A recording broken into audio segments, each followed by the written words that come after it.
Hello everyone.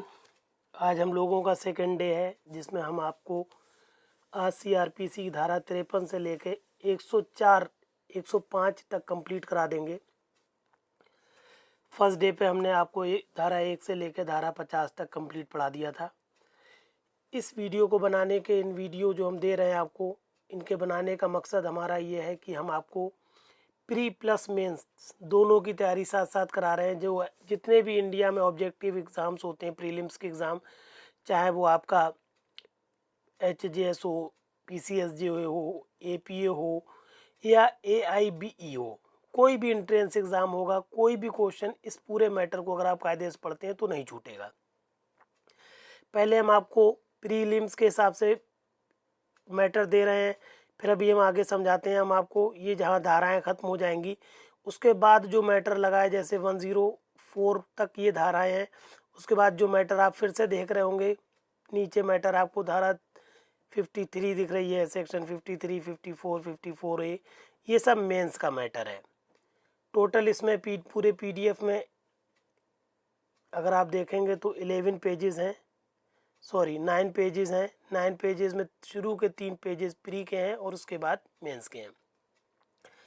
शुरू करते हैं। जैसे पहली धारा क्या है, धारा 53, सेक्शन 53 क्या कह रहा है सीआरपीसी का, पुलिस अधिकारी की प्रार्थना पर चिकित्सा व्यवसायी द्वारा अभियुक्त की परीक्षा। ब्रैकेट में आप देखेंगे जहाँ जहाँ मुख्य परीक्षा लिखा हुआ है उन सब के एक्सप्लेनेशन हमने नीचे दिए हुए हैं। दूसरी धारा है 53 का, बलात्संग के अपराधी व्यक्ति की चिकित्सा व्यवसायी द्वारा परीक्षा। तीसरी धारा जो पढ़ाई है वो 54 है, गिरफ्तार व्यक्ति की चिकित्सा अधिकारी द्वारा परीक्षा। देखिए आप ध्यान से देखिए, 53, 53 का और 54, 53 और धारा 53 और 53 का में आप देखेंगे ध्यान से तो अपराधी व्यक्ति है। 54 में अपराधी व्यक्ति की बात, अपराधी शब्द नहीं इस्तेमाल हुआ है, सिर्फ और सिर्फ गिरफ्तार व्यक्ति इस्तेमाल हुआ है शब्द। दोनों ही को, ये दोनों तीन धाराएं हो गई। 54 धारा 54 का है गिरफ्तार व्यक्ति की शिनाख्त, ये भी मेंस के लिए इम्पोर्टेंट है। फिर है धारा 57, गिरफ्तार किए गए व्यक्ति का 24 घंटे से अधिक निरुद्ध ना किया जाना।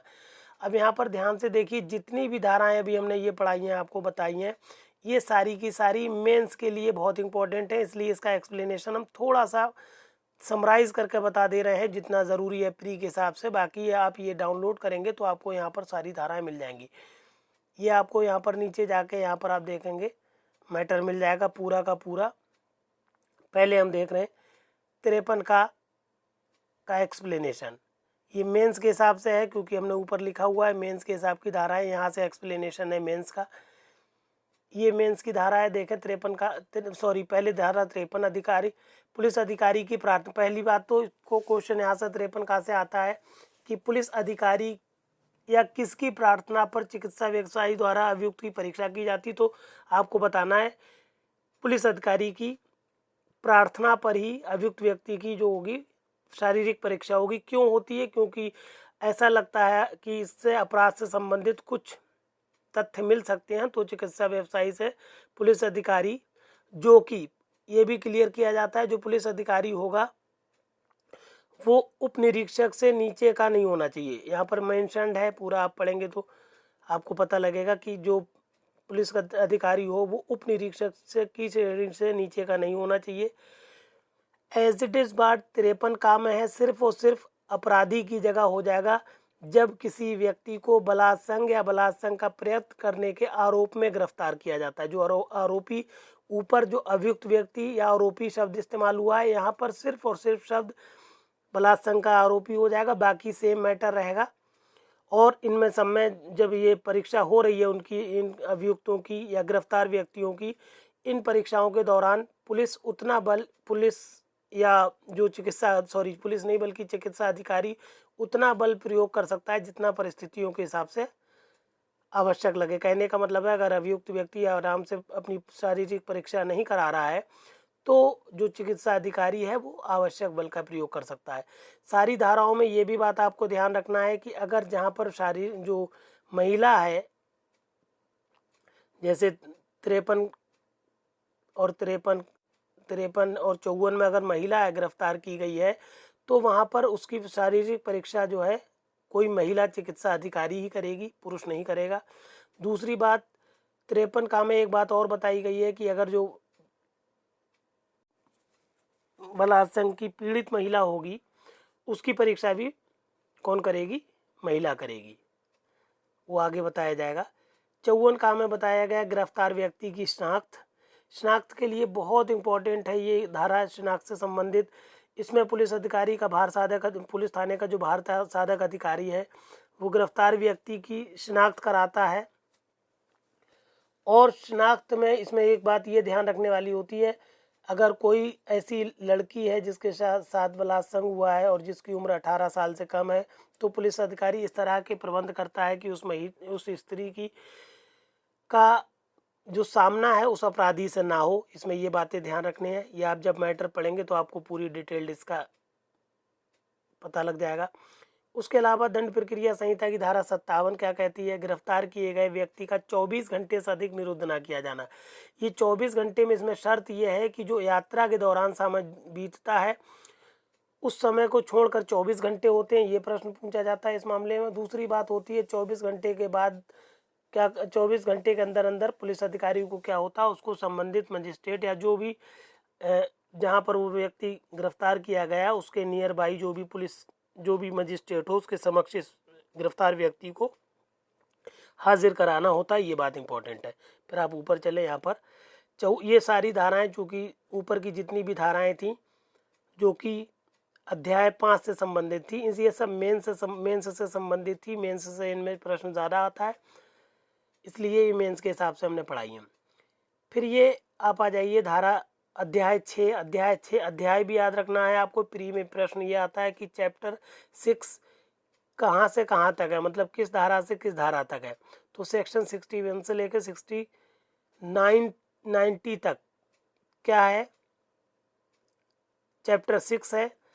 और चैप्टर 6 किस चीज़ से संबंधित है? ये चैप्टर 6 जो है ये हाजिर होने को विवश करने के लिए आदेशिकाएं। अगर कोई व्यक्ति हाजिर नहीं हो रहा है तो उसको हाजिर होने के लिए जो आदेशिकाएं दी जाती हैं वो अध्याय 6 में दी जाती हैं, जो कि 61 से लेकर 90 तक धाराओं में बताया गया है। अब यहाँ पर हमने शॉर्ट में लिख दिया है, सम्मन जो है वो धारा 61 से जो आदेशिकाएं जारी की जाती हैं किसी व्यक्ति को हाजिर होने के लिए, उसमें पहली चीज़ होती है सम्मन किया जाता है। सम्मन जो है धारा 61 से लेकर 69 तक है। फिर अगर सम्मन से भी नहीं आ रहा है या वारंट मामला है तो वारंट जो जारी किया जाता है वो धारा 70 से 81 तक है। ये सारे पॉइंट जितने भी हम बोल रहे हैं, एक एक पॉइंट प्रीलिम्स के या ऑब्जेक्टिव परीक्षाओं के लिए इम्पोर्टेंट है, इसलिए हर बात को ध्यान रखें। हर चीज़ हमने लिखी हुई है नोट्स में। बेहतर तरीका ये है, इन नोट्स का जो PDF हमने एक्सप्लेनेशन बॉक्स में इसको लगा देंगे। जब आप वीडियो चलाएंगे तो मोर लिख के आएगा, मोर को टच करिएगा तो ये एक्सप्लेनेशन बॉक्स में ये खुल जाएगा मैटर, और वहाँ पर PDF है ये लगा हुआ पूरा, उसको आप डाउनलोड करिएगा। हार्ड कॉपी का अपने हाथ में रखिएगा, फिर हमारे वीडियो को सुनिएगा, देखिएगा, तभी आपकी बात पूरी समझ में आएगी। तो आप यहाँ पर देखेंगे हर लाइन में, एक एक लाइन में जो है आपको 2-2, 3-3, 4 पॉइंट्स ऐसे क्लियर होंगे जो प्रीलिम्स या ऑब्जेक्टिव परीक्षाओं में पूछे जाते हैं। तो कहने का मतलब है सम्मन के लिए धारा 61 से शुरू हुआ है। सम्मन का प्रारूप क्या होगा? तो पहली बात है सम्मन 2 प्रतियों में होना चाहिए, उस पर पीठासीन अधिकारी के हस्ताक्षर होना चाहिए और उस पर उस न्यायालय की मोहर लगी होना चाहिए जिसने उसको निष्पादित किया है। फिर धारा 67 में आ जाइए, बीच की धारा इंपॉर्टेंट नहीं है। स्थानीय सीमाओं के बाहर सम्मन की तामील, अगर स्थानीय सीमाओं के बाहर सम्मन की तामील की जाती है तो किस तरह से? तो उस जहाँ पर वो उसकी तामील होना है उस मजिस्ट्रेट को भेजी जाती है सम्मन की एक कॉपी, जिस अधिकारिता के अंतर्गत या अंदर तामील की जानी है। यह सम्मन किया हुआ जिस व्यक्ति को सम्मन किया गया है वो व्यक्ति जिस न्यायालय की अधिकारिता में रहता है उस न्यायालय को उस सम्मन की एक प्रति भेज दी जाती है। फिर 69 बताती है धारा साक्षी पर डाक द्वारा सम्मन की तामील। अगर पूछा जाता है किस धारा में साक्षी पर डाक द्वारा सम्मन की तामील की जाती है तो आप धारा का नाम, क्योंकि धारा का नाम पूछा जाता है। और एक बात और आती है कि अगर वो डाक द्वारा सम्मन आपने भेजा और सम्मन लेने से अगर इनकार कर दे साक्षी तो भी ये माना जाता है कि सम्मन की तामील हो गई है। फिर धारा 77 में आ जाइए, पूछा जाता है वारंट कहाँ निष्पादित किया जाता है। तो धारा 77 बताती है कि भारत के किसी भी स्थान में जो वारंट है निकाला गया वो निष्पादित किया जा सकता है पूरे भारत में। फिर वारंट से ये सम्मन और वारंट मामले यहाँ पर ख़त्म हो जाते हैं। फिर धारा 82, 83 और 84 ये तीनों ही धारा और 85, 82, 83, 84, 85 ये चारों धाराएं जो है मुख्य परीक्षा से संबंधित हैं। मुख्य परीक्षा में इनका मैटर खूब आता है। और एक धारा 87 भी है, नीचे हमने दूसरे पेज पर पढ़ाई है। धारा 82 क्या है? फरार व्यक्ति के लिए उद्घोषणा से संबंधित है। अगर सिर्फ ये पूछा जाए कौन सी धारा उद्घोषणा से संबंधित है तो आप बताएंगे 82 है। फरार व्यक्ति की संपत्ति की कुर्की किस धारा में है? तो 83 में है। 84 में है कुर्की के बारे में दावे और आपत्तियां। तो पूछा जाता है कितने समय के अंदर कोई ऐसा व्यक्ति जो ये कहता है कि इस संपत्ति की कुर्की नहीं होना चाहिए थी, तो वो कितने समय के अंदर जो है आपत्ति दाखिल कर सकता है? तो 6 माह के अंदर ऐसा व्यक्ति जो कहता है कि कुर्की उसकी संपत्ति की नहीं होना चाहिए तो 6 महीने के अंदर क्या करेगा? आपत्ति दाखिल करेगा। फिर धारा 85 में आ जाइए। कुर्क की गई संपत्ति को निर्मुक्त करना, विक्रय और वापस करना। ये टोटल डिटेल्ड हमने यहाँ पर बताई हुई। चलिए हम ये आपको मेंस के नोट्स पे ले चलते हैं। यहाँ पर धारा 82 आप देख रहे हैं। 82 में बताया गया फरार व्यक्ति के लिए उद्घोषणा। अब जैसा कि हमने बताया था कि अगर कोई फरार व्यक्ति न्यायालय के समक्ष सम्मन करने, वारंट करने के बाद भी नहीं आया तो उसके खिलाफ वो उद्घोषणा की जाएगी कि ये जिस दिन से ये उद्घोषणा की जाए उसके बताया जाएगा 30 दिन, कम से कम 30 दिन का उसको समय दिया जाएगा और कहा जाएगा ऐसी जगह पर आप उपस्थित हुई जैसा कि न्यायालय ने बताया है। और जो उद्घोषणा की जाएगी उसका एक लिखित रूप में ऐसी जहाँ वो रहता है, घर है या जहाँ गली है या जहाँ नगर है, वहाँ पर उसकी एक प्रतिलिपि लगाई जाएगी जहाँ पर उसको आराम से पढ़ा जा सके। एक प्रतिलिपि उस न्यायालय के सदन में लगाई जाती है जिसके द्वारा उस घोषणा जारी की जाती है। उसके अलावा अगर न्यायालय ठीक समझता है तो ऐसे व्यक्ति को ऐसे जो उद्घोषणा जारी की गई है तो एक वहाँ के लोकल न्यूज़ में भी इसको मामले को निकालता है। और अगर कोई अपराधों से संबंधित मामला है जैसे 302, 304, 396 इन सारी धाराओं से है तो ऐसे अपराधी को न्यायालय घोषित अपराधी भी घोषित कर सकता है। अभी जो मेंस का मैटर है, क्योंकि यहाँ पर इतने शॉर्ट में समझाना है क्योंकि यहाँ पर हमारा मकसद सिर्फ प्री पढ़ाना है। प्री के अलावा ये वीडियो, ये जो भी मैटर है मेंस का, ये हमने अपने वीडियोस के फॉर्म में दे रखा है। आपको हमारी प्लेलिस्ट पर जाकर आप देख सकते हैं, अन्यथा आप हमसे संपर्क कर लें। हमने इसमें नंबर दिया हुआ है, हम आपको समझा देंगे कि किस तरह से आपको प्री के साथ साथ मेंस तैयार करना है।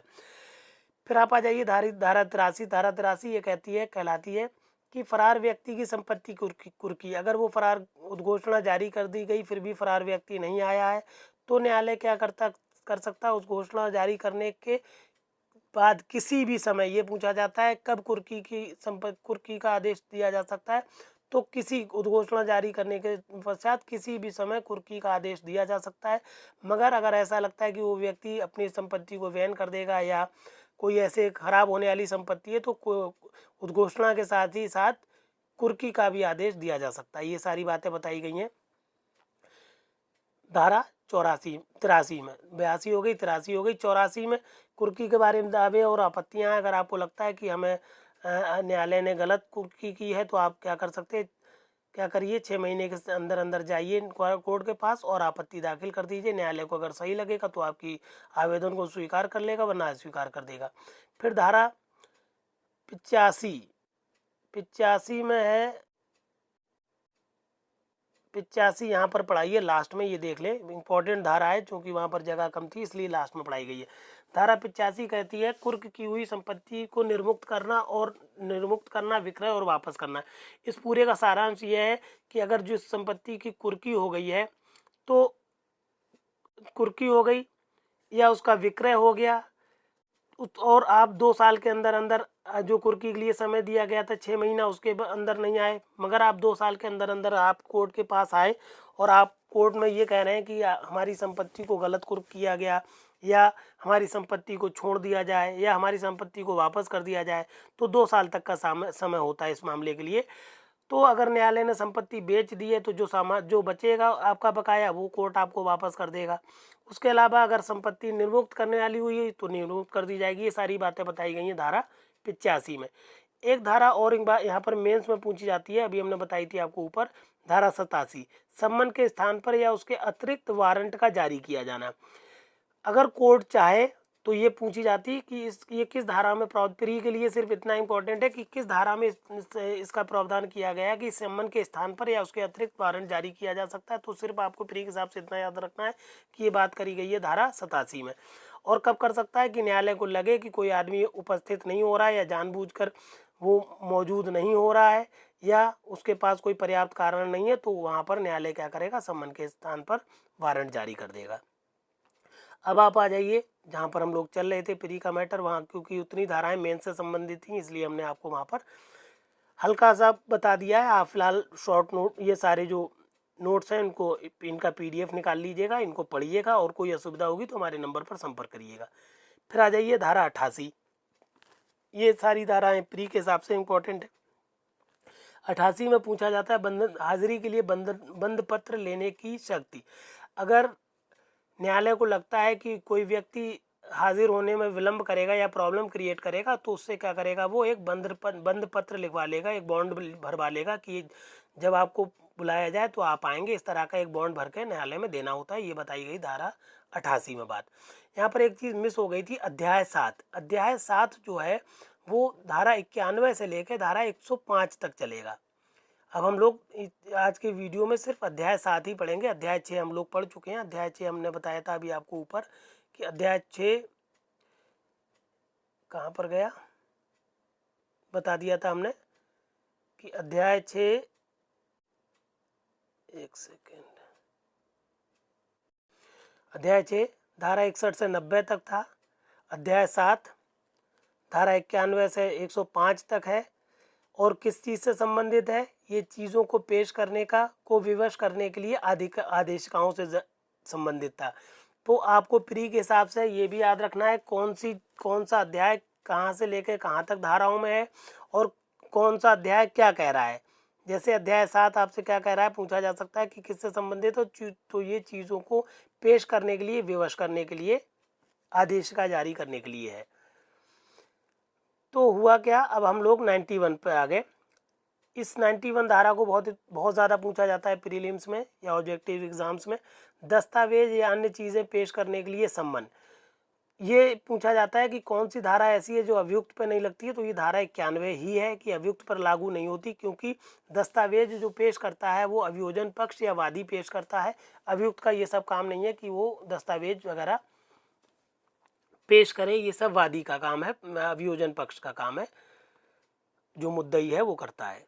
फिर दूसरी बात की जाती है धारा 92 पत्रों और तारों के संबंध में प्रक्रिया। यदि किसी जिला, ये बहुत इंपॉर्टेंट धारा है कि पत्रों और तारों के संबंध में जो प्रक्रिया है, क्या प्रक्रिया है या क्या होता है और कौन कौन से मजिस्ट्रेट इसके लिए बॉन्डेड हैं या कौन कर सकते हैं। तो इस धारा को ध्यान से समझ लें आप, धारा 92 को। यदि किसी जिला मजिस्ट्रेट, मुख्य न्यायिक मजिस्ट्रेट, सेशन न्यायालय या उच्च न्यायालय की राय में किसी डाक या तार प्राधिकारी की अभिरक्षा में कोई दस्तावेज, पार्सल या चीज़ इस संहिता के अधीन किसी अन्वेषण, जांच या विचारण या अन्य कार्रवाई के प्रयोजन के लिए चाहिए, तो वो मजिस्ट्रेट या न्यायालय यथास्थिति डाक या तार प्राधिकारी से यह अपेक्षा कर सकता है कि उस दस्तावेज, पार्सल या चीज़ को परिधान उस व्यक्ति को जिसका वो मजिस्ट्रेट या न्यायालय निर्देश देख कर दिया जाए।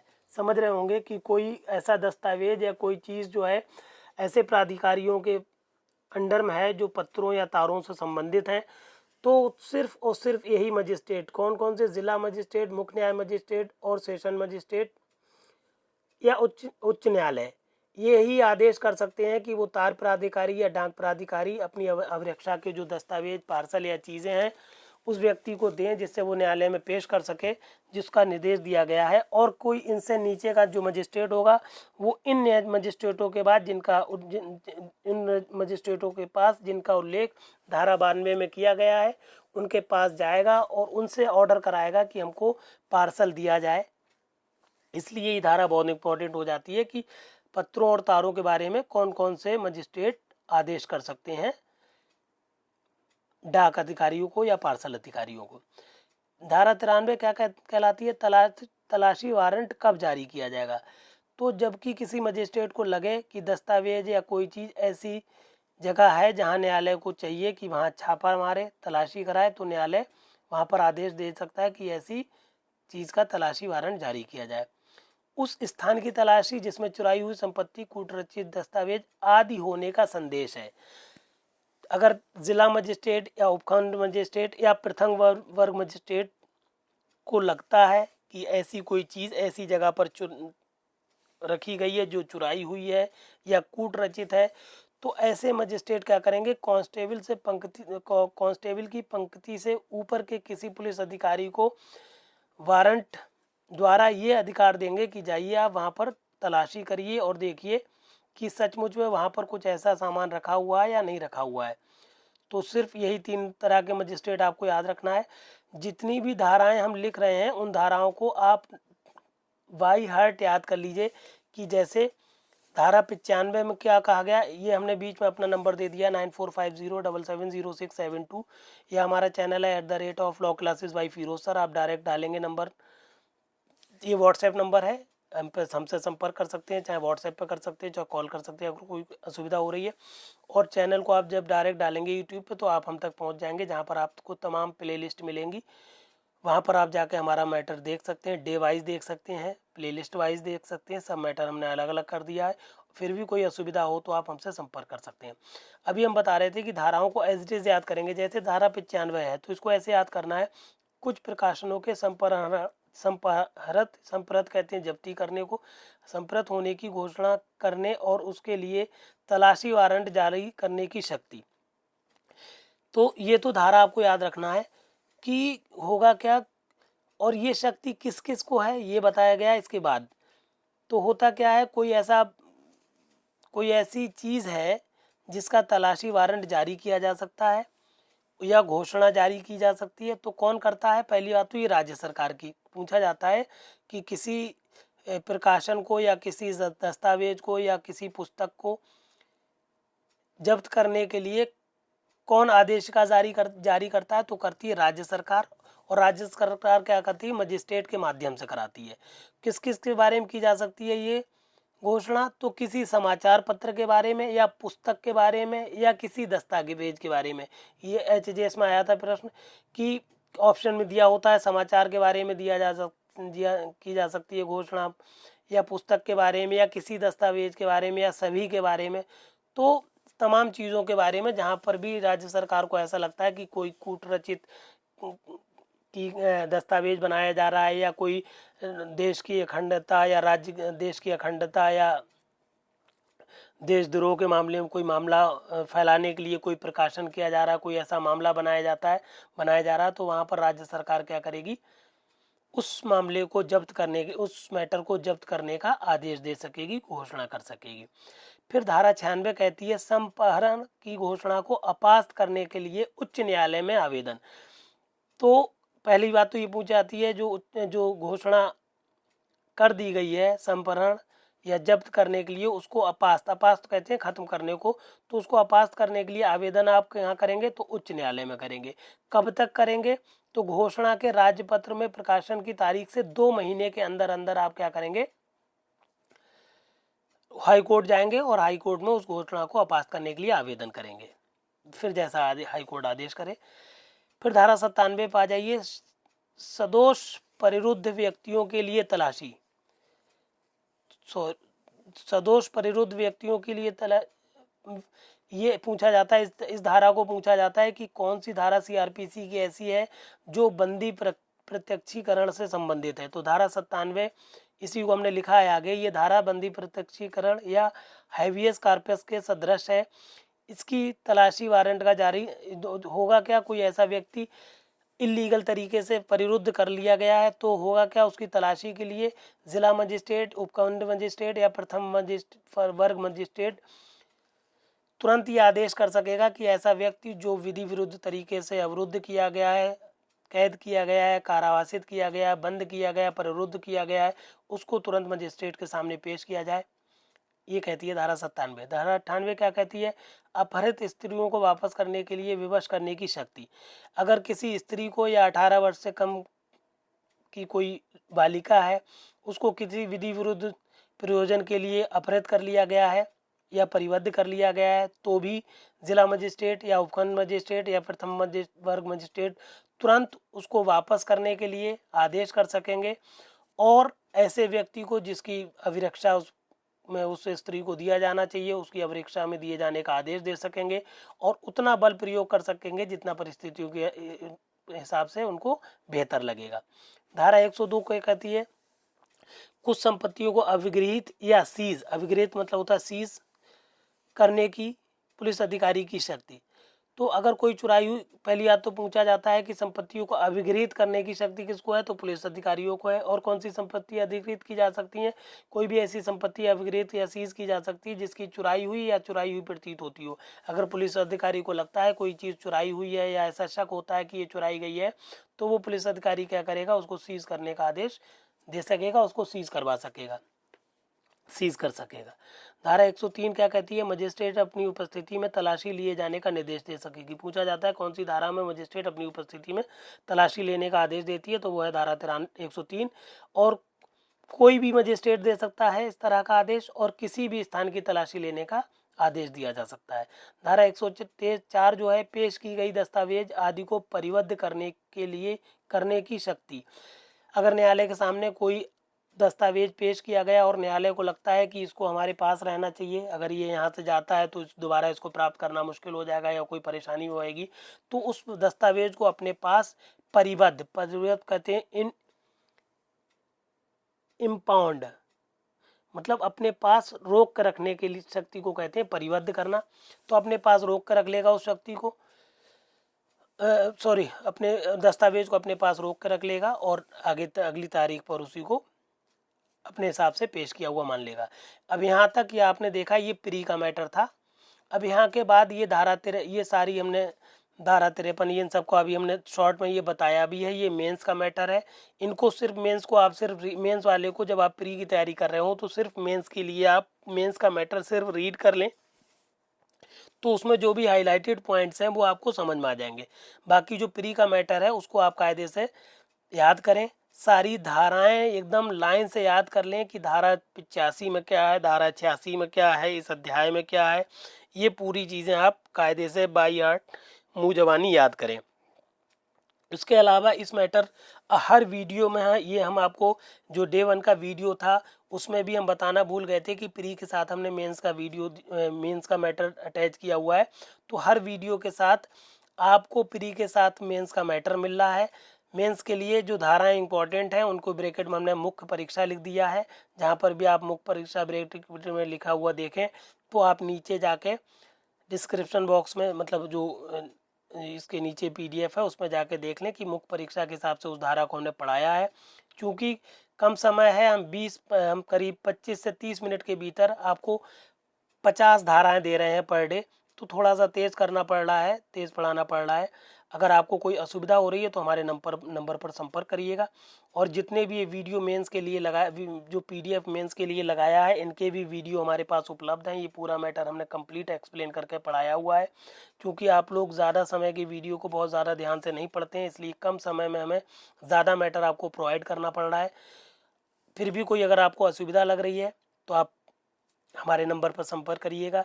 ये जो मैटर हम दे रहे हैं, किसी भी पूरी इंडिया में कोई भी आप प्री का एग्ज़ाम देंगे, कोई भी ऑब्जेक्टिव एग्ज़ाम देंगे, उसके लिए पर्याप्त मैटर है, पूरा मैटर है। कोई भी धारा, कोई भी सेक्शन, कोई भी पॉइंट हमने छोड़ा नहीं है। पर्याप्त सिलेक्शन आपको दिला देगा, चाहे आप PCSJ की तैयारी करें, HJS की तैयारी करें या APO की तैयारी करें। पर्याप्त तैयारी के लिए ये मैटर पर्याप्त है किसी भी तैयारी के लिए। इसके अलावा हमने जो अपना नंबर दिया है उस पर व्हाट्सएप ग्रुप पे ग्रुप्स बना रखे हैं व्हाट्सएप नंबर पर, जिसमें हम प्री के साथ साथ मेंस की तैयारी करा रहे हैं कैंडिडेट्स की।